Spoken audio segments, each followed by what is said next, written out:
Pues comenzamos aquí en la semana con la ronda de entrevistas de cara a las elecciones generales del próximo 20 de diciembre. En este caso nos acompaña el portavoz de Podemos en Antequera, Juanjo Peláez. Buenas noches y bienvenido. Buenas noches, Carlos. Bueno, ¿cómo se está desarrollando este inicio de la campaña?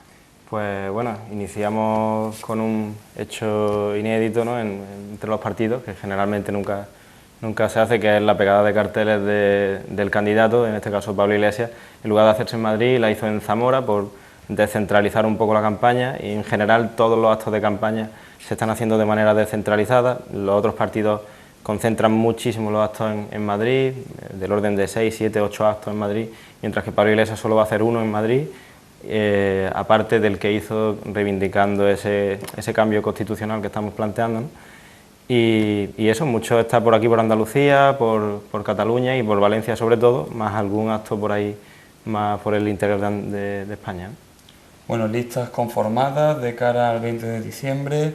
¿En qué criterios se ha basado el partido para conformarlo? Pues el criterio, esto ha sido un tema muy polémico. Es cierto que hay algunos cargos que han sido elegidos después de aquellas primarias que se hicieron, pero la gran mayoría, más del 90% diría yo, de todos los, no sé el porcentaje exacto, pero yo diría que más del 90% de los cargos están elegidos en las primarias que se celebraron, creo que fue a finales de verano, una cosa así.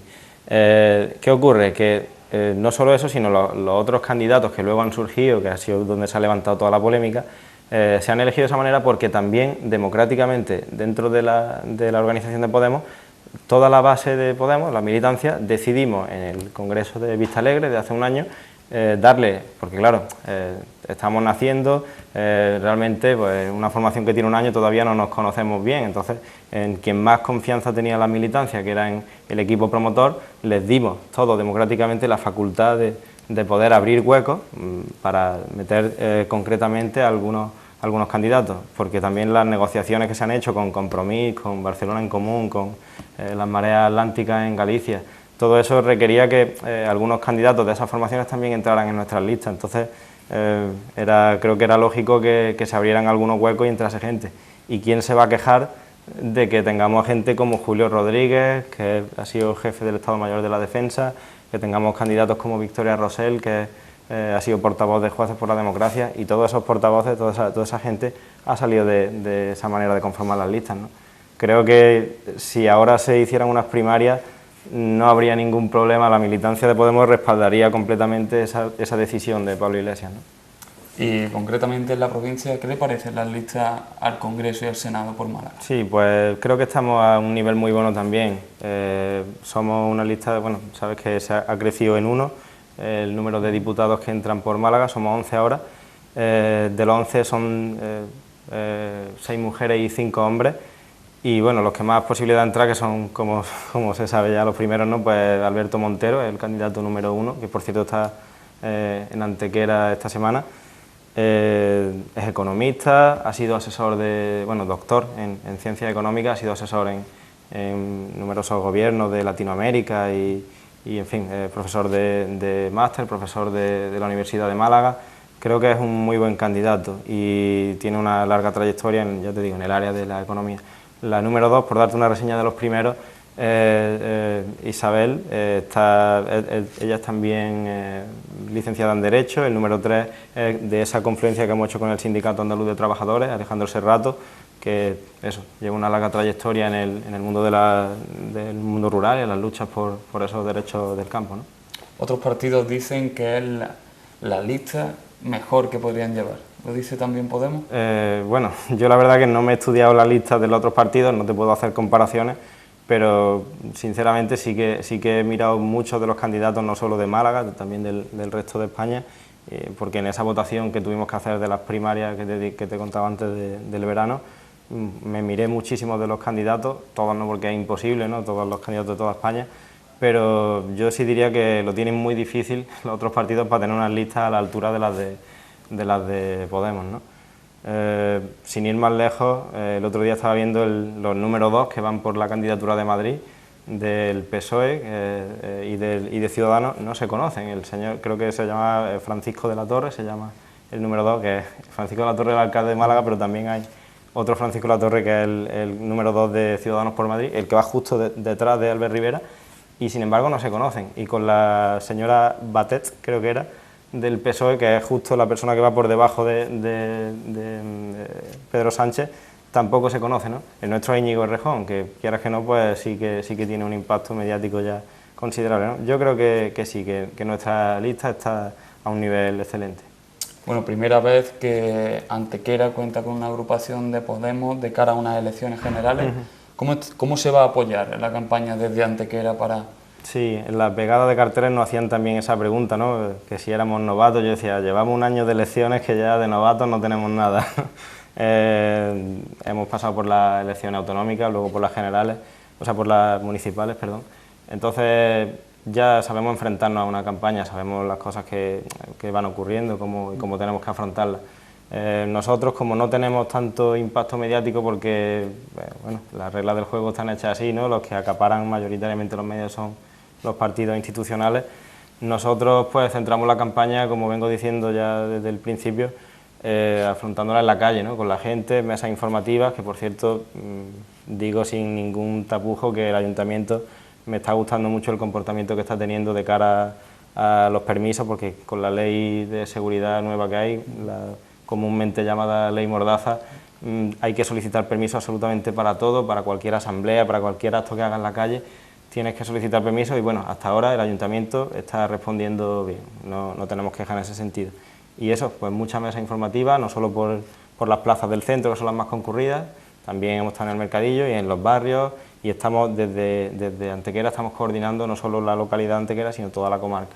Estamos yendo a Villanueva del Rosario, a Humilladero, Mollina, Campillo, en fin, y con mucha ilusión y dedicándole muchas horas, pero bueno, la verdad que lo afrontamos eso con ilusión y con mucha entrega.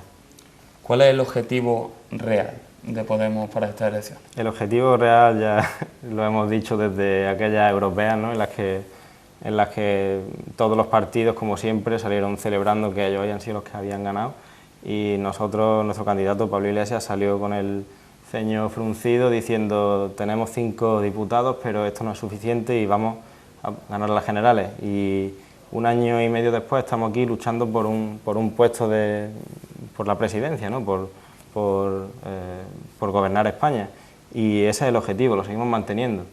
Si ocurriera otra cosa diferente, pues ya hablaríamos de cómo afrontar, porque está claro que estas elecciones, no nos vamos a engañarnos, no va a haber mayoría absoluta.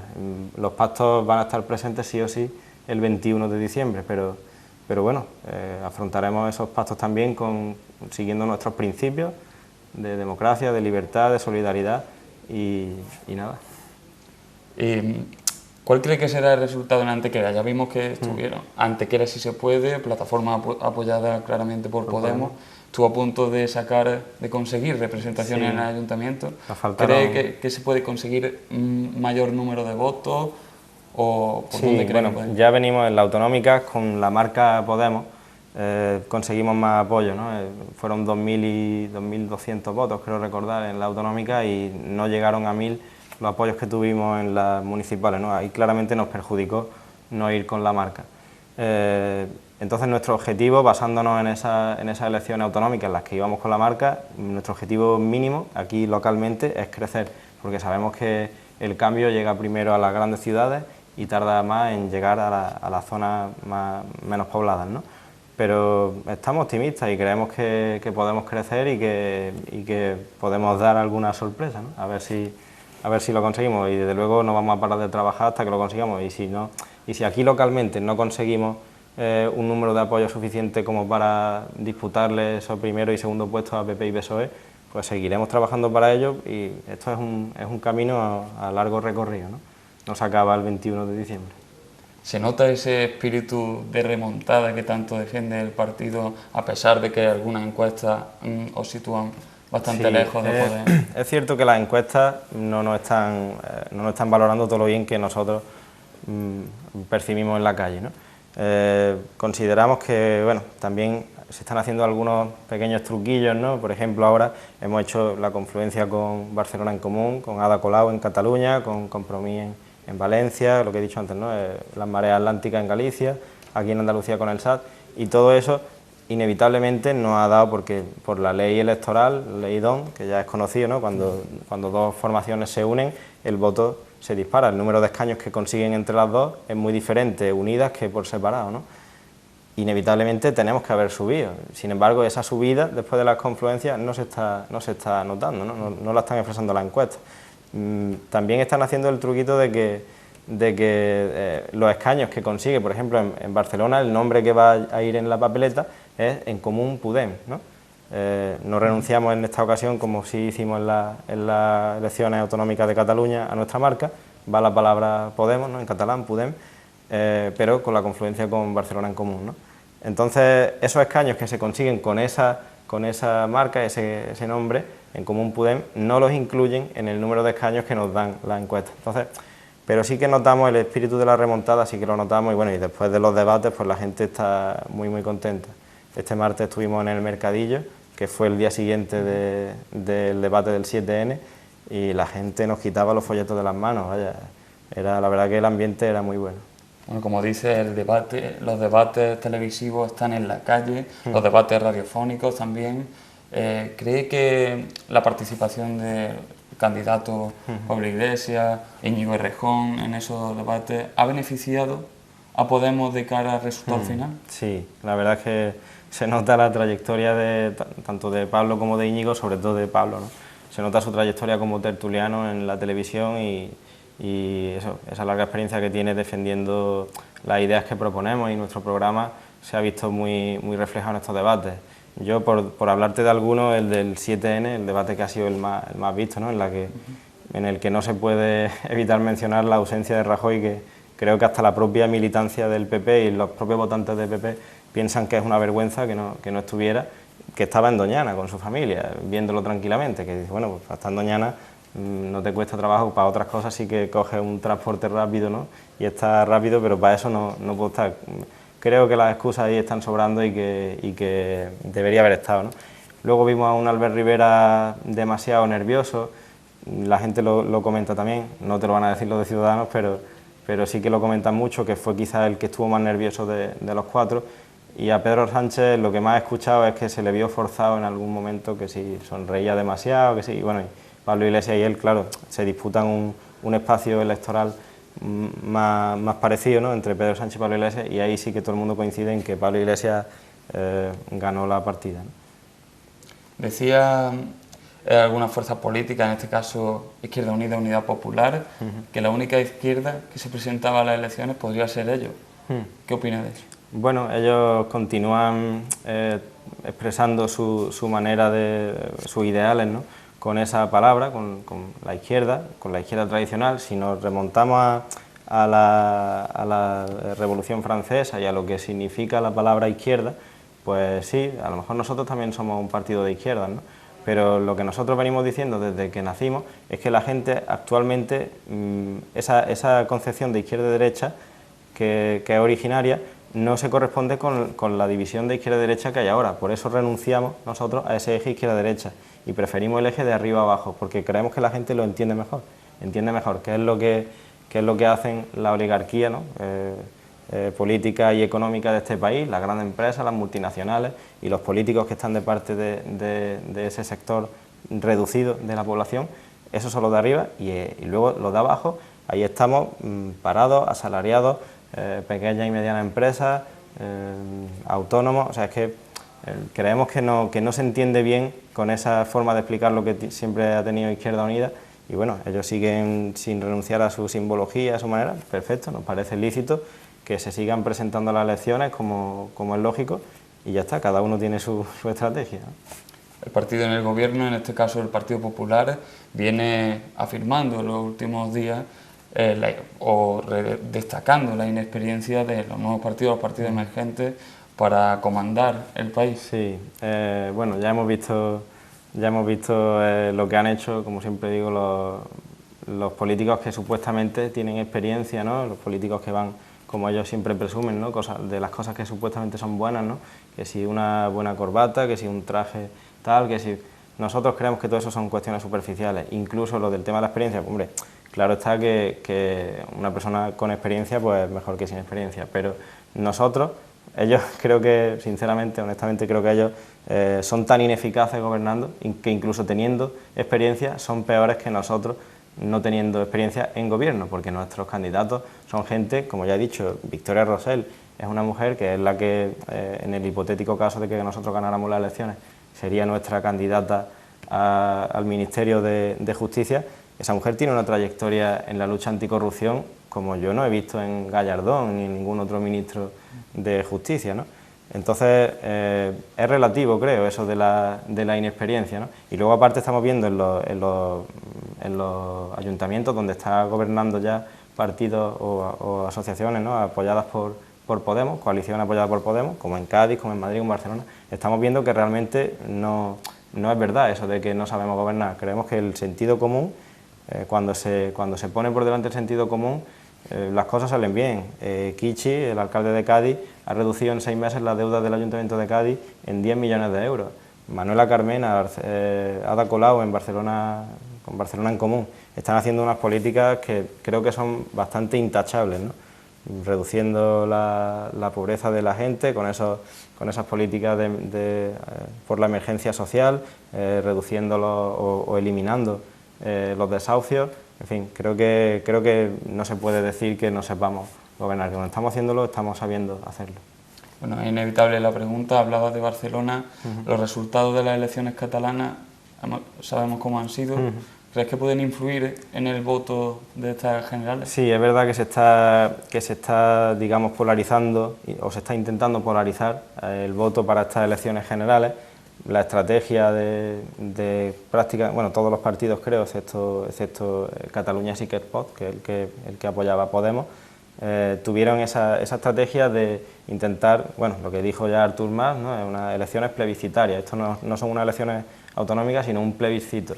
Nosotros fuimos allí diciendo, no contamos solo con la mitad de la población, sino que contamos con toda la población. Queremos un proyecto para todos los catalanes, no solo para la mitad de los catalanes, ¿no?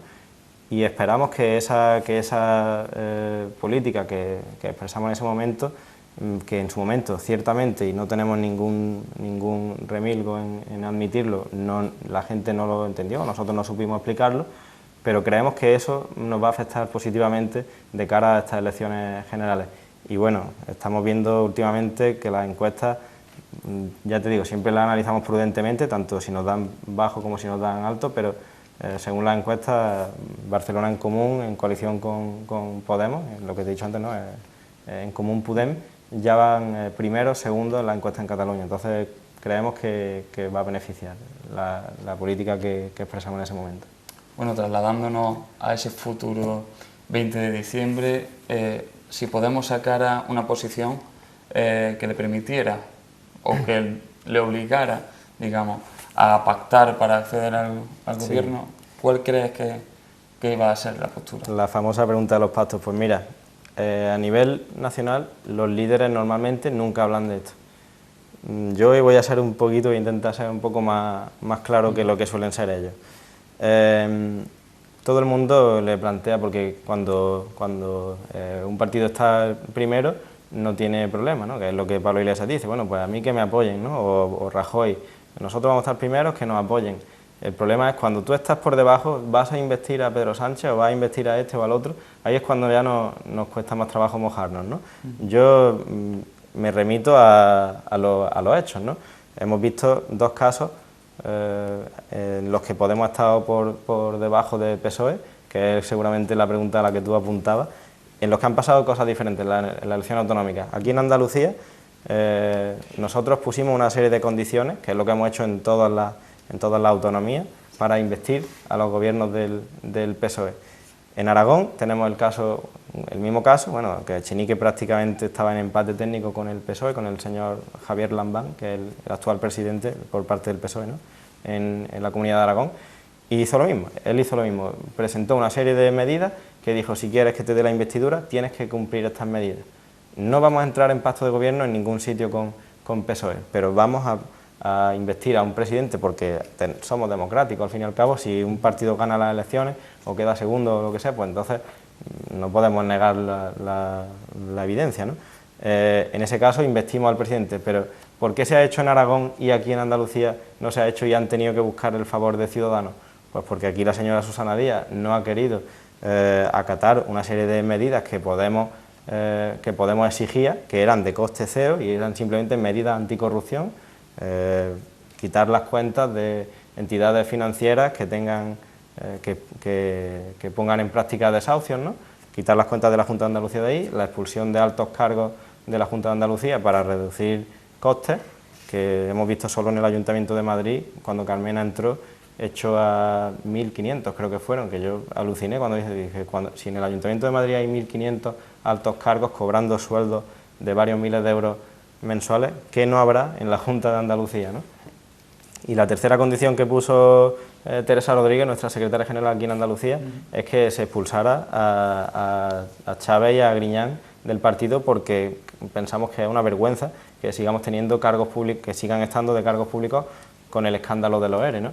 La señora Susana Díaz no quiso poner en marcha esas medidas, pues entonces no investimos al presidente. Sin embargo, en Aragón, el señor Lambán sí que todo el decálogo de medidas que propuso Pablo Echenique, nuestro candidato en Aragón, lo puso en práctica y está investido por Podemos sin problema.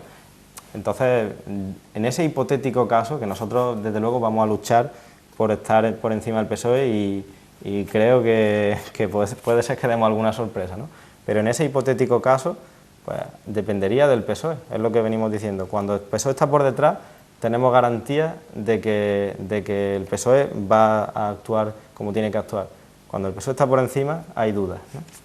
Como bien dice, una de las principales reivindicaciones de Podemos, la lucha contra la corrupción, ¿no?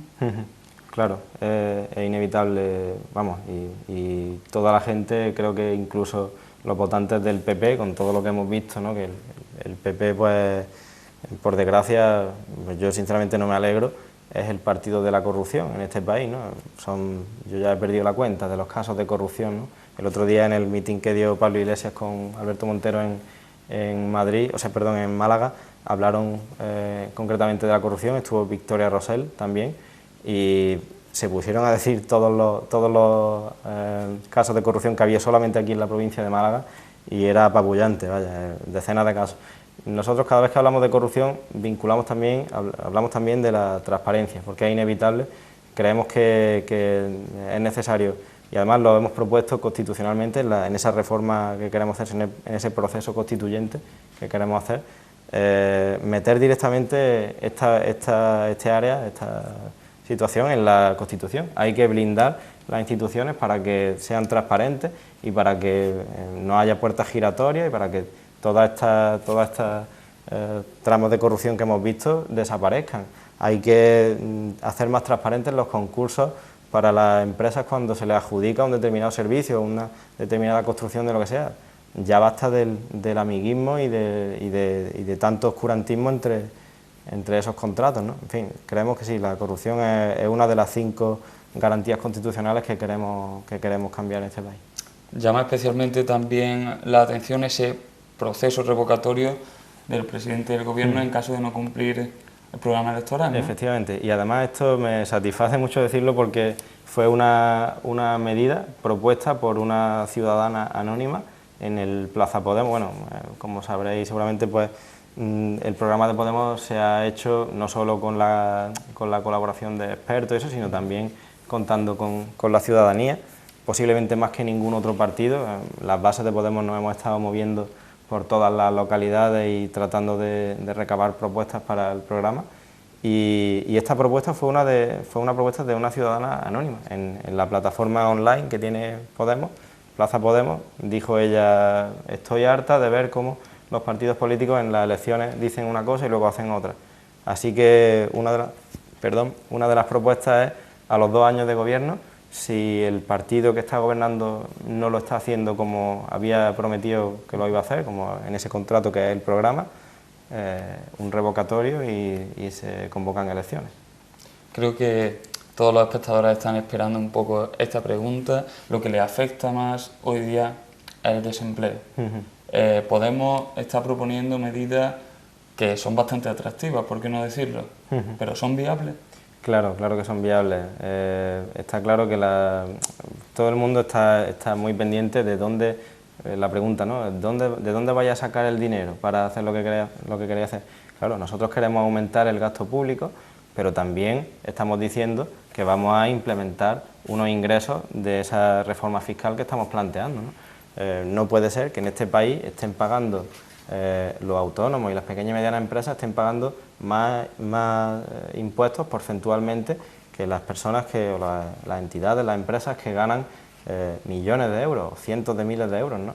No puede ser que una empresa del IBEX 35 pague el 5% y una pequeña empresa pague el 15 o el 20%.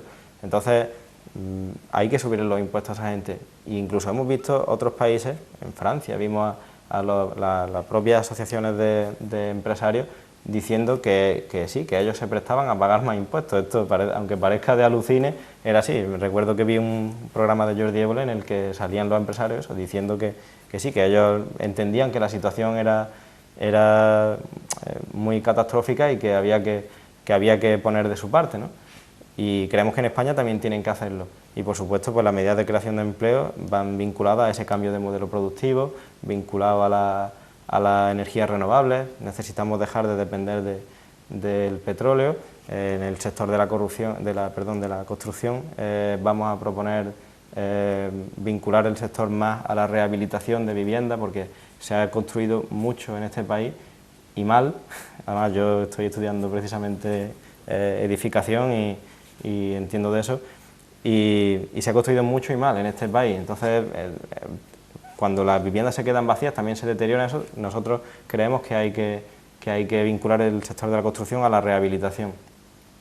Y en fin, sí, son muchas las medidas de creación de empleo que tenemos. Luego, la inyección de dinero, digamos, en las bases, con ese fomento de la economía, lo que estamos proponiendo, ¿no? Renta básica, el aumento del salario mínimo, es simplemente para aumentar el consumo y que las pequeñas y medianas empresas se vean beneficiadas de eso, porque el problema que tiene esa empresa no es que tengan que abaratar el coste de los salarios o que tengan que abaratar, es que no entra gente, porque la gente no tiene dinero para consumir. Entonces, ¿cómo van a vender en un bar un café o en una frutería un kilo de tomates si la gente no tiene dinero suficiente para satisfacer sus necesidades? Por eso pensamos que lo que hay que hacer es redistribuir la riqueza.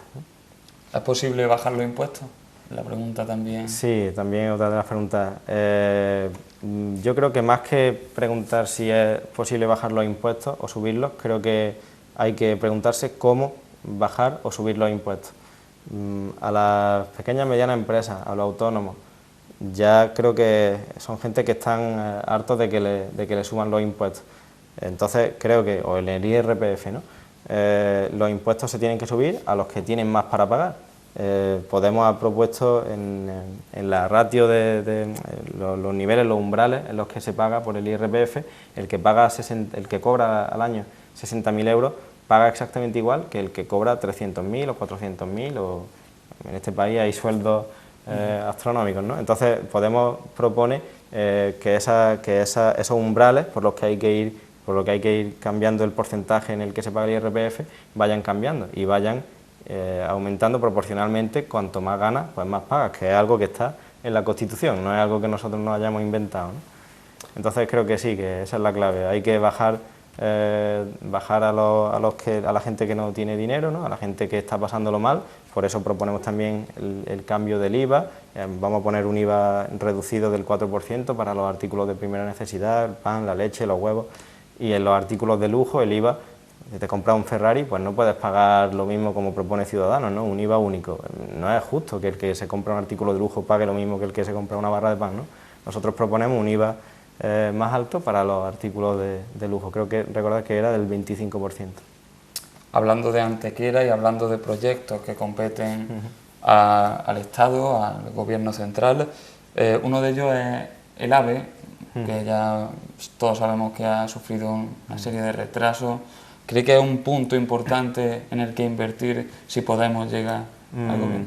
Nosotros, la verdad es que la prioridad del AVE, perdón, la obra del AVE no la vemos una prioridad para el país. Pensamos que, vamos, y los expertos de esto te lo dicen, el transporte de mercancías en España está muy deteriorado en comparación con el transporte de pasajeros, ¿no? Creemos que hay que invertir justamente en eso que haría que la economía avanzase, porque al fin y al cabo un tren que se construye para que al fin y al cabo viajen cuatro personas que son los que tienen dinero para viajar en ese transporte, pues no creemos que pueda suponer un cambio bueno para el país, ¿no? Que sí, que claro, cuando se tiene dinero, pues bienvenido sea. Yo prefiero viajar en un tren que va a 300 por hora que en uno que va a 100, ¿no? Y prefiero llegar 3 veces antes a mi destino, pero cuando se pueda, no en este momento. Este no era el momento para invertir en eso, ¿no? Y sin embargo hemos visto cómo ya se sabía que la crisis estaba aquí, que todo lo que habían liado los bancos, toda esta crisis estafa, ¿no? Que no me gusta decir la palabra crisis porque creo que ha sido algo más provocado que llegado como si nadie hubiera sido responsable, ¿no? Esta crisis estafa, cuando llegó, continuaron esas obras, ¿no?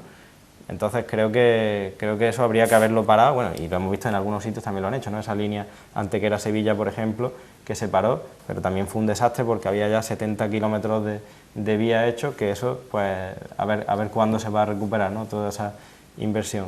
Entonces pensamos que habría que haber invertido antes en, por ejemplo, eso, el ferrocarril de transporte de mercancías o en otro tipo de infraestructuras que podrían mejorar mucho más nuestra economía y nuestro nivel de vida.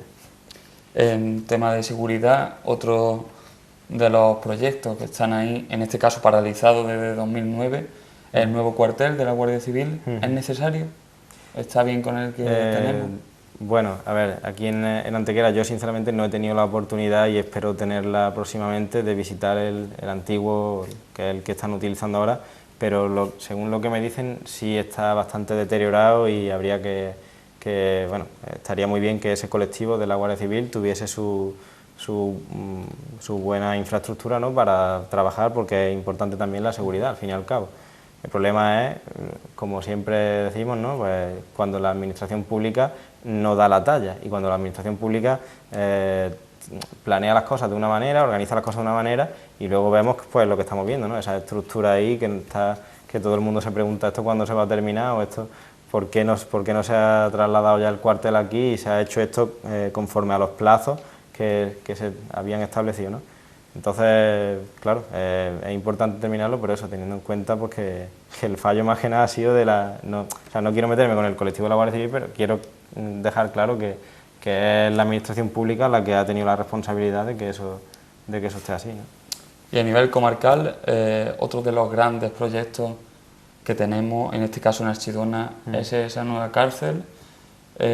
Parece que va a abrir dentro de 2 años, en 2017, a pleno rendimiento en 2018. ¿Era necesaria esa cárcel? Bueno, yo he hablado algunas veces con el coordinador de Podemos allí en la zona de Archidona y la verdad es que no conozco al 100% el proyecto, no puedo hablar bien del proyecto, pero según lo que él me ha comentado, él dice que sí, que el proyecto generaría empleo en la ciudad y que, o sea, en el pueblo, perdón, y que en principio parece ser que está bien. De lo que él sí habla mal es nuevamente lo que venimos comentando con el AVE y con el cuartel de la Guardia Civil, ¿no? Constantemente vemos pues eso, obras que se planean y luego no cumplen plazos. Por lo visto la cárcel está terminada o prácticamente terminada, entonces no se entiende cómo 2 años más o 4 años más para que esto se ponga en funcionamiento. Es que el empleo hace falta, entonces no entendemos. Él dice, esto es que está ya plenamente, dice, me entran ganas de abrirla a mí, vamos, de ponerme allí. Dice, la piscina de la cárcel es más grande casi que la del pueblo, ¿no? Que, en fin, que son infraestructuras que sí, está bien, pueden generar empleo en la ciudad y claro, lo importante es abrirlas, que no se demore tanto en el tiempo. Bueno, y ya por ir un poco cerrando el capítulo, ya la entrevista, hemos hablado de esa infraestructura sin concluir. Si se diera el caso de que Podemos llegue al gobierno el próximo 20 de diciembre, desde aquí, desde Antequera, desde la agrupación de Podemos en Antequera, ¿influiría para que llegaran aquí las inversiones? Sí, bueno, de hecho, ya te comentaba antes, el programa se ha confeccionado, bueno, se ha redactado de manera que en todas las provincias haya una serie se ha llamado el programa de todos y todas, y en todas las provincias hay una serie de propuestas que son concretas de esa provincia y las hemos votado entre todos los ciudadanos, no solo los militantes de Podemos, hemos salido a la calle, la gente podía proponer y podía apoyar propuestas, ¿no? Y de aquí de la provincia de Málaga, de las 5 propuestas que van, 2 de ellas afectan a Antequera, una de ellas es el Puerto Seco y la otra es el tren que va desde la línea ferroviaria desde Antequera a Algeciras, ¿no? Y claro, pues eso sí tendría un impacto económico para la ciudad. El Puerto Seco ya sabemos que generaría muchos puestos de empleo y que es una infraestructura que además Antequera que está en el centro de Andalucía y que en el sector de la logística es muy importante, ¿no? El sector de la logística es muy importante para Antequera, claro que nos beneficiaría. Y para un poco también tocar temas de candente actualidad, uno de ellos sería el terrorismo, los últimos ataques terroristas que han sufrido varios países de Europa, concretamente sobre todo en París. ¿Cómo cree que debería actuar el Estado en este sentido? Lo estamos diciendo donde quiera que vamos, cualquier portavoz de Podemos se le pregunta esto, ¿no? La verdad que la situación es dramática y no le gusta a nadie, ¿no? Evidentemente. Todos los partidos estamos de acuerdo en una cosa, en que hay que combatir esto como sea, ¿no? O sea, hay que combatirlo para acabar con ello, ¿no? Pero en lo que diferimos, lo que nos diferenciamos es en cuál es la manera en la que vamos a acabar con eso, porque hemos escuchado ahí ese pacto antiyihadista que han firmado PSOE, PP, Ciudadanos, en el que, vamos, yo he estado hace pocos días, estuve mirándome, porque no he tenido acceso al documento en sí, pero sí estuve mirando un artículo que explicaba, era como una especie de resumen del pacto antiyihadista y efectivamente, tal como dice Pablo Iglesias, prácticamente todas las propuestas que vienen son endurecimiento de las penas, dice, bueno, el endurecimiento de las penas, vale, habrá casos en los que sea oportuno, en los que sea lógico y habrá casos en los que no, porque como se ha venido comentando, una persona que está dispuesta a ponerse una bomba en el cuerpo e inmolarse por sus ideales, por el fanatismo que también tienen metido en la cabeza, a que viene a que a esa persona se le imponga una pena mayor, es que le da igual si se va a inmolar, ¿no? Entonces, lo que Podemos ha puesto sobre la mesa es que hay que combatir eso de otra manera, hay que cortar las vías de financiación. No puede ser tampoco que le estemos vendiendo armas al gobierno de Arabia Saudí, que son los que principalmente financian a ISIS. Hay que regularizar la situación de los países del entorno de ISIS porque sabemos que ahí es donde están reclutando gente, que ahí es donde ellos van y convencen a la gente porque tienen unas condiciones de vida pésimas, entonces es mucho más fácil digamos, conseguir que se hagan terroristas, ¿no? Entonces, pensamos que hay que actuar más con la cabeza, como dice nuestro portavoz a nivel nacional, y menos con el estómago, ¿no? No podría tampoco pasar esta entrevista sin que le preguntara sobre la independencia de Cataluña. Pablo Iglesias ha dicho ya en varias ocasiones que si Podemos gobernara, los catalanes no querrían abandonar España. Habla mucho de diálogo. ¿Qué opinas? Sí, porque al fin y al cabo, bueno, el diálogo creo que es evidente que estamos en un Estado democrático y hay que fomentar el diálogo, ¿no? Pero lo que venimos diciendo es que, a fin de cuentas, Artur Mas, Mariano Rajoy y Artur Mas son las dos caras de la misma moneda, ¿no? El tipo de políticas que ellos plantean son prácticamente la misma, el modelo económico que plantean es prácticamente el mismo, ¿no? Son siempre beneficiando a los de arriba y perjudicando a los de abajo. Entonces, por eso pensamos que la solución que plantea Artur Mas no es la que a los catalanes realmente les interesa, ¿no? Nosotros vamos a defender siempre eso, la redistribución de la riqueza, el cambio de modelo productivo, lo que hemos venido hablando toda la entrevista, ¿no? Y creemos que, claro, que de esa manera podemos seducir a los catalanes y ellos encontrarían de esa manera un encaje mejor en el Estado y posiblemente no se querrían ir. Es más, es lo que dice Pablo Iglesias, precisamente Artur Mas agita rápidamente antes de las generales todo esto porque sabe que si Podemos llega a las elecciones generales se le acaban las opciones de continuar, ¿no? Bueno, finalmente, para esos espectadores que nos están viendo desde casa, que todavía tienen ese voto indeciso, ¿qué les diría? Bueno, pues yo les diría, pues vean todo lo que, no olviden todo lo que han hecho los partidos hasta ahora, toda la corrupción, toda la desgracia que han generado en este país. Como decía antes aquí mi compañero, los partidos que han estado gobernando hasta ahora presumen de experiencia, presumen de formalismos, pero hemos visto que han generado una situación, tanto cuando gobernaba Zapatero como cuando gobernaba Rajoy, han hecho las mismas políticas y nos han llevado a la situación que estamos ahora. Sin embargo, Podemos, es verdad que empezamos criticando muy duro y porque nos parecía que era el ímpetu con el que había que defender lo que estábamos diciendo, pero luego hemos visto también como estamos gobernando en otros sitios donde lo estamos haciendo muy bien. Lo que le he comentado antes a Carlos, ¿no? Estamos parando los desahucios en Madrid, en Barcelona, en Cádiz, en Zaragoza, en todas las ciudades donde está gobernando Podemos lo estamos haciendo muy bien y estamos económicamente también estamos funcionando mejor. Barcelona en Común, Ada Colau en Barcelona en Común está creciendo al 7 y pico %, que casi el doble que en España, ¿no? Económicamente. O sea, es que creo que es necesario que en este país de una vez por todas gobierne la gente y el sentido común. Y pensamos que eso solo lo puede ofrecer Podemos. Pues muchas gracias, Juanjo. Solo queda desearle suerte de cara a esas elecciones generales del 20 de diciembre. Vale, gracias. Nosotros nos despedimos, sean felices y hasta la semana que viene.